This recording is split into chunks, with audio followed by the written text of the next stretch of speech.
इस पूरी पदयात्रा में जो हमने निवेदन किया है, अस्त्र शस्त्र लेकर नहीं चलेंगे, हुटरबाजी फुहड़बाजी नहीं करेंगे, माताओं का विशेष सुरक्षा का ध्यान करेंगे, जल व्यवस्था और भोजन वाली व्यवस्था पर क्रम का इंतजार करेंगे, भगदड़ नहीं मचाएंगे, किसी दूसरे मजहब के प्रति कोई खिलाफ में नारेबाजी नहीं करेंगे, केवल और केवल पूरी 10 दिन की पदयात्रा में हिंदू एकता पर जोर देंगे। हम उसकी भीख मांगेंगे कि हमें हिंदू एकता की भिक्षा दीजिए। हम ब्राह्मण हैं, ब्राह्मण का काम भिक्षा मांगना है, तो भैया हम हिंदू हैं, लेकिन उसके पहले हम केवल हिंदू हैं, उसके पहले और एक हिंदू होने के नाते हम दूसरे हिंदुओं से भिक्षा मांगेंगे कि आप हिंदू एकता की को भिक्षा दीजिए ताकि हिंदू राष्ट्र बना सके। इस पूरी पदयात्रा में केवल जिनका रजिस्ट्रेशन है उनको ही नहीं, सबको आने का स्वागत है। इस पूरी पदयात्रा में किसी को भी अपने मन से कोई भी संवाद संकल्प या किसी के खिलाफ बोलने का अधिकार नहीं है। इस पदयात्रा में कोई दूसरा प्रवक्ता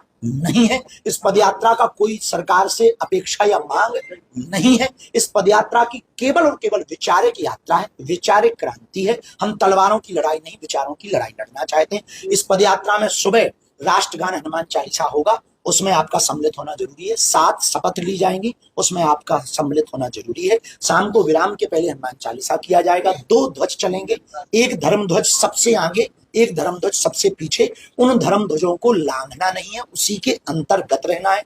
अखंड नाम कीर्तन महामंत्र का चलेगा। 4 गौ माता इस पदयात्रा में चलेंगी। 108 कमंडलधारी महात्मा इस पदयात्रा में चलेंगे। बागेश्वर धाम का मंडल इस पदयात्रा में चलेंगे। गीत संगीत आदि की व्यवस्था जगह जगह पर की जाएगी। अभिनय जगत, खेल जगत, संत जगत एवं राजपीठ जगत, सभी समाज, सभी वर्ग और सभी पार्टियों के अध्यक्षों सहित हमने सभी के प्रमुखों को पत्र भेज करके आमंत्रण दिया।